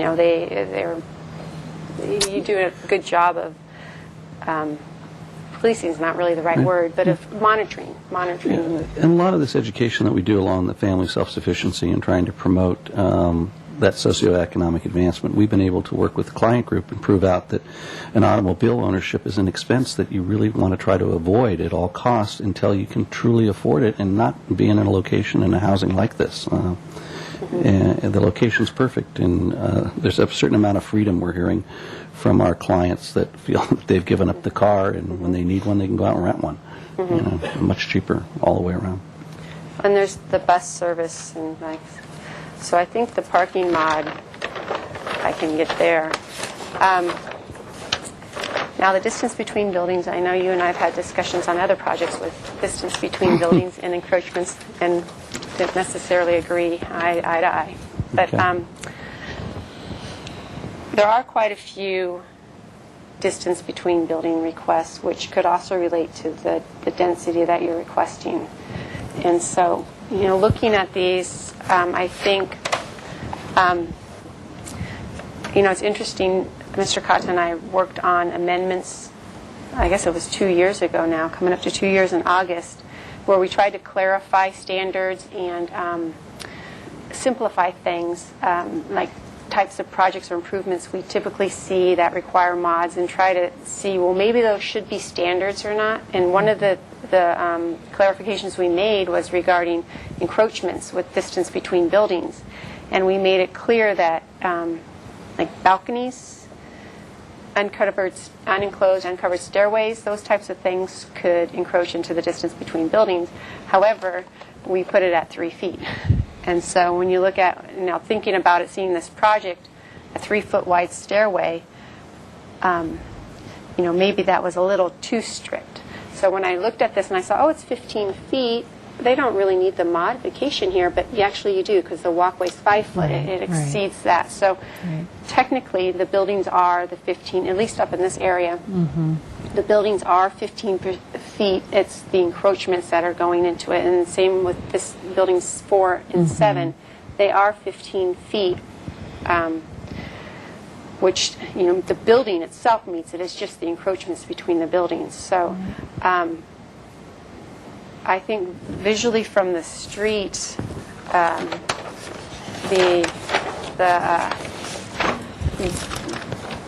think from the street, these ones are supportable. They're the 15 feet. There's some walkways, and I know ABR had some concerns regarding the walkways, and that's for them to work out. Sure. But in terms of zoning related, I don't have a concern with these encroaching into the distance between buildings. Now, in regards to 1 and 2 and 6 and 7, where there's just 8 feet between the buildings. 12 feet I think is okay. That's pretty far. And here, 2 and 4, when we were out on the site, that sure seemed awful close to see 3-story buildings going, up and having this channel here. Mm-hmm. I don't know if you can speak more to those particular requests. Well, there's so many things you're balancing on the site when designing it. And one of the things, as I mentioned earlier, was the objective of trying to break up the massing. I mean, there's one way to solve that problem is you connect the buildings. Mm-hmm. And so that is an option. But we thought that this was probably a better option than doing that because it breaks up the massing across the property. Mm-hmm. We did provide extra setback at the front to try and sort of create a nice entrance. We could move this building closer to the front, but thought there's really not a lot that is visible in terms of these distance between buildings from the street or from any of the surrounding development. And so this seemed like a better solution to have an increased setback than having the 15-foot or whatever it would have been separation between buildings. So it comes down to just balancing those design questions about whether breaking up the buildings is better than having a single attached building and where you provide your setbacks, whether they're increased or whether they meet the existing setbacks. And that's sort of how we came to the conclusion that the design that it is now is probably the best in terms of balancing all those questions. And I think in our work with ABR, they concurred with that they preferred to see broken up buildings rather than a single mass of buildings. And you have a pretty good example of what a single mass of an apartment building would look like, and that's right next door. And we didn't certainly want to replicate that, thinking that this is probably a much better design and much more compatible with the style and the nature of development in the area. We could achieve that, as Lisa pointed out, if you looked at Casa de las Fuentes, El Carrillo, our Garden Court, those are all single buildings. And we just, given the vernacular of this architecture versus those, we thought it would be better to break it up like this and give it more of a cottage feel. And we also have a substantial amount of landscaped open space on this development. And by breaking up the buildings, there's more of a sense of being able to use it, different entry points into the development and view corridors. We wanted to keep this more open given its proximity to Mission Creek and what that attractive landscape area can provide to the entire community as well as the neighborhood. So I think just similar to this question here about the placement of building 1 and 2, buildings 7 and 6 could be separated if we shifted this building forward as well. But we just felt like it actually is better for the community overall to have the increased setback at the front. And it is 47% open space, common landscape yard area, which is pretty significant. And we think that's probably a better use of the way it's organized allows for better use of those spaces. Mm-hmm. And the majority of ABR, I believe, felt that way too, as Lisa commented. And so we're trying to meet their design. I think they preferred these modifications to one building and connecting them, which is our option. We could connect them, but I don't think it'll improve the project. But it'll solve the modification problem. What about between 2 and 4? Oh, we could reduce that. Well, the recreation area is a nice building, and again, that's not a major pivotal point in the development in terms of what that corridor size is. And what is it now? One of the things I think that's interesting to know is that on Casa de las Fuentes, you have similar situation where you have distance between buildings like this. But for whatever reason at that time during the process, they weren't required to request modifications for it. Well, So it we- could have been with our amendments we did. Yeah, I don't. Neither of us, Dan nor I, could figure out why that was. But that development's very successful, and it does have similar type corridor spaces. I mean, you might be able They to. are connected up above, though, right? Yeah, they are connected The up above. walkways are. Yeah, the It's walkways not a are. roof connection. So it's interesting. It's sort of considered one building in some respects and not in others. That's the way the code is interpreted. Maybe planning staff should spend some more time on that, because we really think with the walkways and all it does, even though it leads to these modifications, I think it's the appropriate design, and it's very livable. Well, it actually is one of the things we're thinking about looking at with, looking at doing some more process improvements because of the budget situation, and looking at ways to do things differently and different requirements, and a building attachment is one of the things we're going to be looking at. But at this time, it doesn't qualify per the zoning ordinance, and I don't know, we're just talking amongst staff. We haven't even gone to Planning Commission to get their input, so. Again, our option is to reconnect the buildings, but I think it's going to be a poor design. Yeah. Well, I think the one I have the most struggle with is 2 and 4 because, and I liked hearing your discussion because in regards to buildings 1 and 3 and 6 and 7, because I respect the part that you did pull this back further, and I know this is a constraint you can't build in anyways, and it is open space. Yeah. So you are squeezed from the back, and this modification here really impacts your tenants versus off-site. I just, with cramped here, I mean, it's. that's We why I have was wondering if this is reduced, but We- then that would be funky. Yeah, and then you've got And the then move units it up over. above it, and the units are small as they are, as they as they're designed now, and wouldn't want to.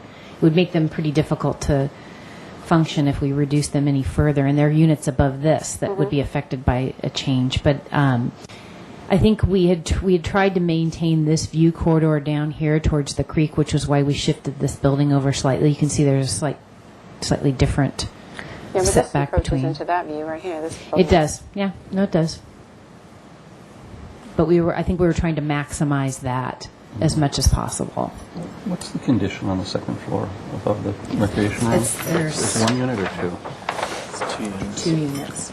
2 units right there. Okay. And they're attached up there with a walkway. So it becomes more of a paseo below it. It's a paseo up Below on the, it. So it really does Both come on to the be second and creating third more of a floor. massive one building, especially in this location. Whereas, see, there's more open to the. So I think it's appropriate to have the narrow corridor in there because it really does pretend to be one building. No, it's what, 8 was it? 9, 8. Which is very appropriate when you are, walking between entryways to 2 doors if you were in an enclosed space or common hallway. 8 feet is nice and adequate.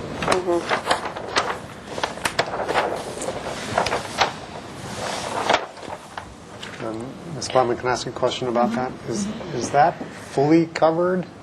That between No, 2 on and the- 4? Sorry, just on the there's third a floor. full walkway that's not 2 walkways with a little airspace in between, right? That's fully covered. So when you're That's covered above that. Correct. It's, Right. right, so when you're walking between buildings 2 and 4 on the ground floor, you're actually in a tunnel. Yeah. Yeah. So you don't have the canyon effect that you're thinking of when you're going up 3 stories because you have a Right. you're You have a essentially roof above you. It's That's much true. more of a It's not going building to have the kind of same. You won't have that same architectural feel as if it were And all that's the way where up 3 stories. On this side, we granted the bigger, because you are looking all the way to the sky. So it does function more like an indoor corridor than it does a separation between buildings in that particular location. In this design technique, it's repeated at Casa de las Fuentes and El Carrillo, where you have that full-on decking in it. it's a real nice feature as opposed to enclosing it because of our good weather here. I think tenants behave better when they're not in an enclosed space that is like an interior corridor. It's open, yet you can still have a sense of community because of that. It allows for more light and air, It too. allows for more light in the air. It's easier to maintain. And I think it's just appropriate in that space. So you're not having that. I think that's a very good point that Danny made. It's not a canyon effect because you do have full decking above you. Right, I'll think about that one. Okay, and then, so then the last one would be the lot area mod. Lot area, parking, distance between buildings, and trees. Okay, so the lot area modification goes to density. They have said, I look at what's the modifications you're requesting as one of the ways to come to the supportability of the lot area mod. The other one is that tree. That's just, I realized that there was no code disallowance for it. I just think, given the housing authority, the way it was done was kind of, it was early in the process. In terms of the mod, does it get called into something under my purview? I think it does in the lot area modification sense, in that it does speak to density, the site layout. But the tree's gone. We can't get the tree to come back. It's gone. So what now would be compensation, I guess would be the right word, not mitigation, because it's not I don't know that it was determined an environmental impact. It wasn't a designated specimen tree or designated historic tree, although, it was large and it was a focal point. You can see on the aerials, it had a huge canopy, and, to be removed without even, that early in the process without being able to look at alternatives, whether there was alternatives or not. I can't say that it would have been, that this wouldn't have been the best option that was agreed upon at the end result. But now it's gone, what should we do? And I know there's a condition in here that talks about tree replacement, provide at least one significant specimen tree or trees to replace the removed tree. And,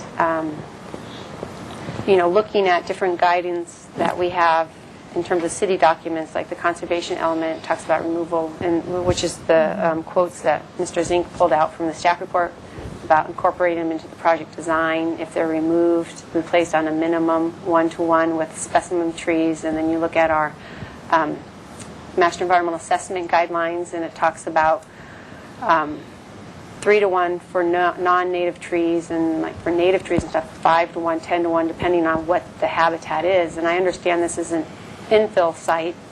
It is, it's about 100 feet from the creek, or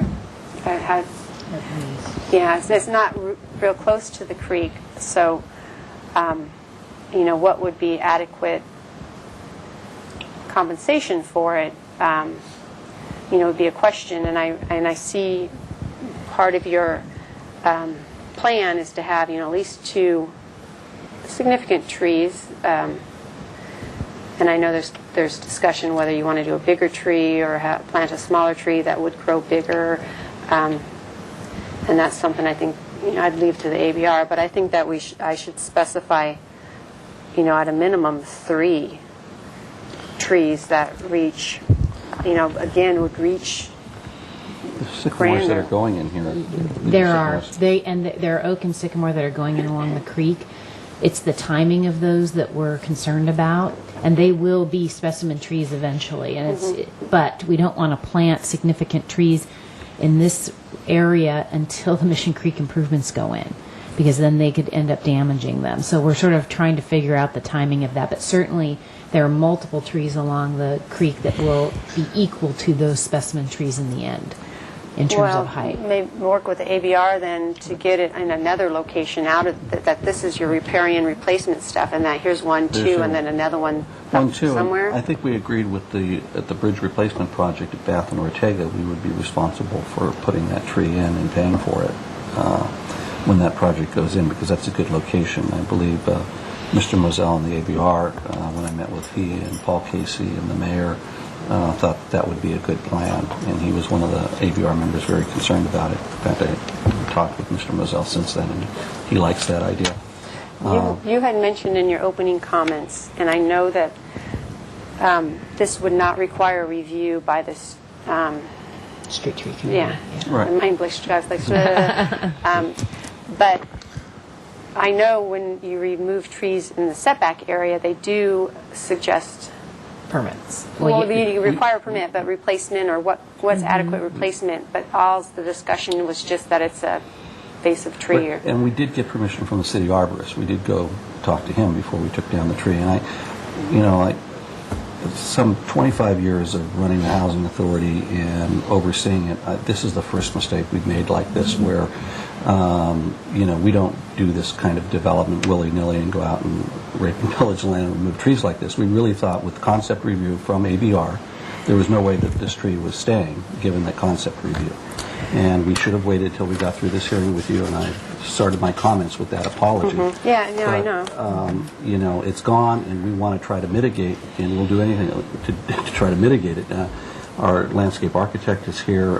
I suggested maybe we go to 60-inch box trees here and there, but he has some concern that, you put in too big a tree, it won't take appropriately. It's better to start a little smaller and let it get used to its environment. So. David, do you want to talk a little bit about there are over 50 plus trees that are going to be planted on the site. 70 actually. For the site. Plus 70. New yeah. trees Yeah. as part of the development. For the record, David Black, landscape architect. We had a discussion briefly at ABR on Monday about the relative merits of planting a much larger specimen box size, I should say.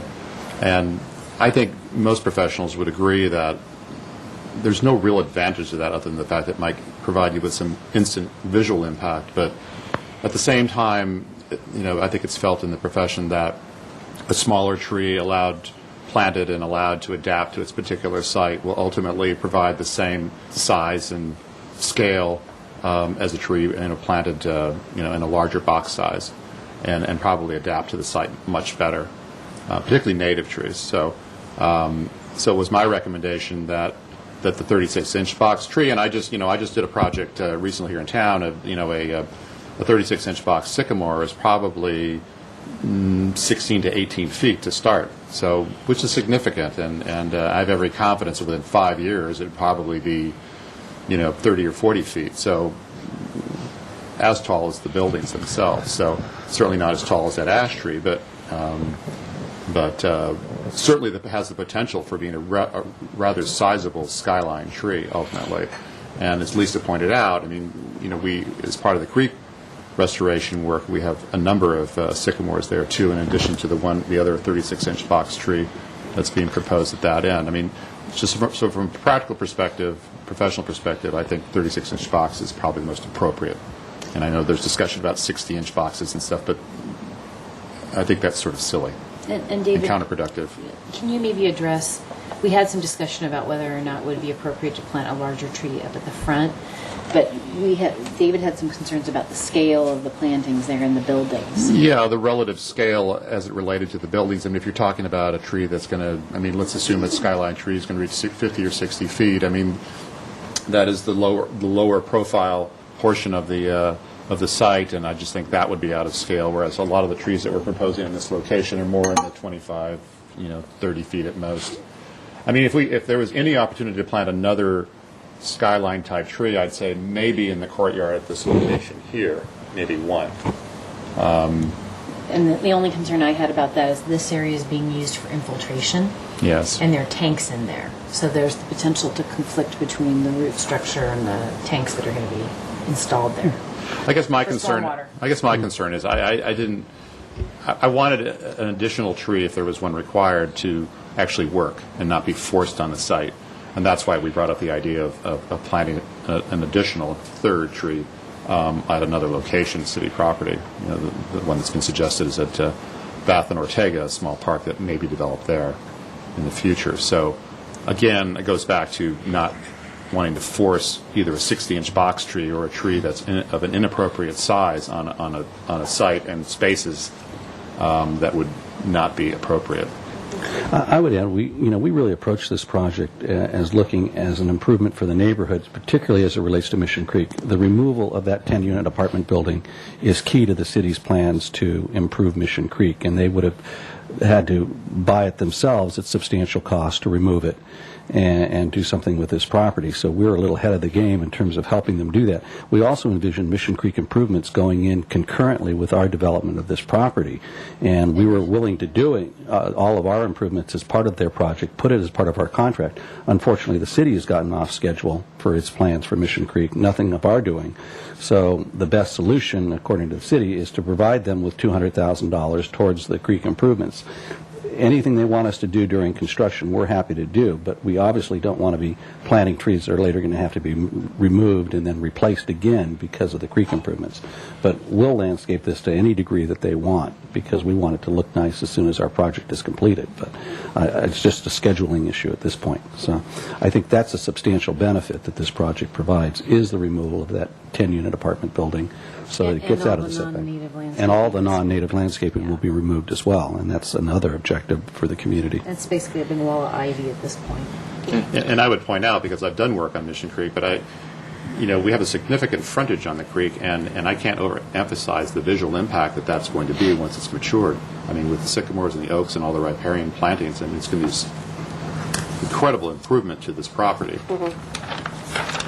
And Ms. Reardon, I do want to mention that the temporary construction easement and perpetual easement come right up to where the drainage swale is. And with the Mission Creek project, the temporary construction easement and down into the creek would all be landscaped with that project. Okay. So there's a separate landscaping plan with the Mission Creek project that will be on this property. Okay. Mr. Reardon, can I ask a question?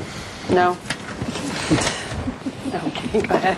I want to ask more about, I think Paul Zink's point was, had there been more time and the tree was still there might have been some solution that would allow the tree to remain. And I'd like to just ask more questions about why not plant a big specimen tree right in the courtyard. I heard there was infiltration tanks, but why couldn't they be under the driveway? And then just put a big tree, and then you'd have a tree. It would have to be some deep-rooted tree that didn't have the same sort of widespread, shallow roots, so it wouldn't interfere with the buildings.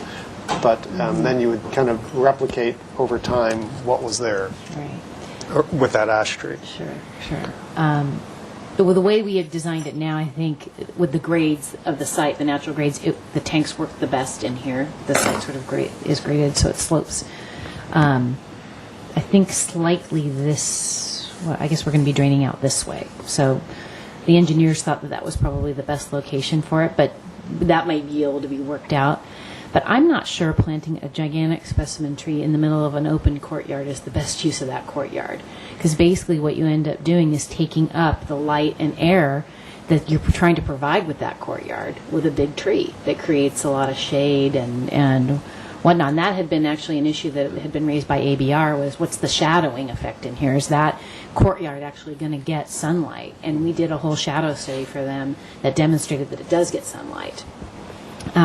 So while I think everybody's in agreement that the loss of a tree of that size and stature is not the ideal, I think in this instance it probably couldn't have been avoided if you were going to do a project of this nature, a project that has this level of affordability, this level of unit count, and even I think 10 units was probably a conservative estimate about the loss of number of units. As I said, the way that root structure exists for a chamois ash, we wouldn't have been able to grade the site without significantly damaging and probably killing that tree. So I understand the anxiety and unhappiness about its removal, but I think the placement of the proposed specimen trees is probably the best placement on this site.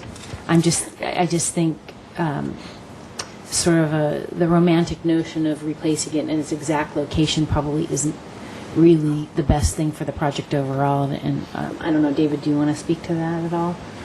In what's... Well, just in that I don't think Well, yeah, I mean, I would honestly agree. don't think that serves the project No. and the residents. Well, I and- think placing the specimen trees in these other locations, they'll do better, I think, and you'll have natural open air and light in Okay, that I'm courtyard. ready to make a decision on the different modifications.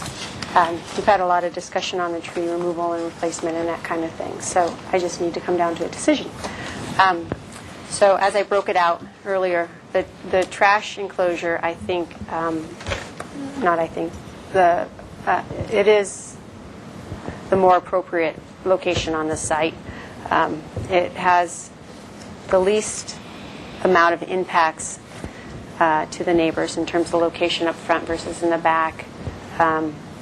And I think I can make the findings for the trash enclosure. In terms of the parking modification, again, I'm comfortable making the findings outlined in the staff report and the parking modification. Does that make sense? Given the bus stop improvements, there's adequate bicycle parking. It's limited to the downtown employers. It's homeless transition, so the likelihood of a lot of them having cars is low, and so I agree with that. In terms of the distance between buildings, I'm still struggling with 2 and 4 with the 9-foot, 8-inch separation, and I'm not so much with the buildings 1 and 2 and the whole line 5, 6, 7. Given, yes, I do agree it's better to break them up, provide some distance. You are providing an additional buffer from the street. You are encroached in the back, although you couldn't develop in there anyways. I think squishing it this way, I'm okay with those. And given the community benefit of this project, 100% of the units are going to be affordable to low and very low income, and it's rental, which we don't have many affordable rental. I think the community benefits are also another factor in supportability for the distance between buildings. In regards to the lot area modification, since I could get to a supportability of the other mods, I could support the lot area modification. However, I would like to change that condition and require that 3 significant specimen trees be provided. And I think there are other options to look at that you can fit all 3 on the site. However, I am willing to leave the 3rd one up to ABR, and if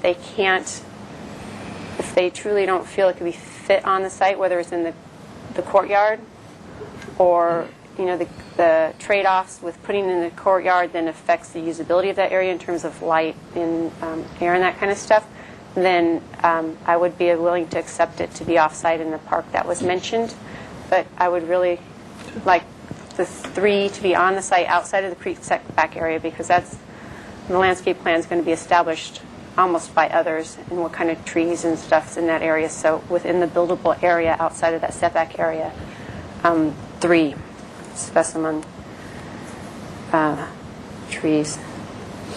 So that 3rd tree off-site is kind of like the last resort. The other condition I would like to add is regarding, well, it's not really a condition, but I do want to put it in here that because there's a heading here, design review, these types of items need to be reviewed by design review, is the waiver, to make sure it's clearly called out that they look and review the appropriateness of the waiver for the parking area encroaching on the south side of the property. So that would be under A, Gloria. And then all the staff's proposed changes are fine to include into the revised conditions. So with those changes, I approve your project, making the findings as outlined in the staff report and subject to those revised conditions that we discussed. And my action is appealable to the Planning Commission within 10 calendar days. And so if you guys are interested in appealing the project in regards to conditions or what, it's here at 630 Garden Street. And also, they have oversight authority of all my actions, and so if they look at this project and believe it warrants additional discussion before their commission, they have the authority of calling this up before them. Also, and that's the same 10-day appeal period. And if that was to occur, if either of those would occur, Mr. Gullett would contact you. Okay? Thank you very Great, much. thanks. Thank you very much. And I adjourn the meeting.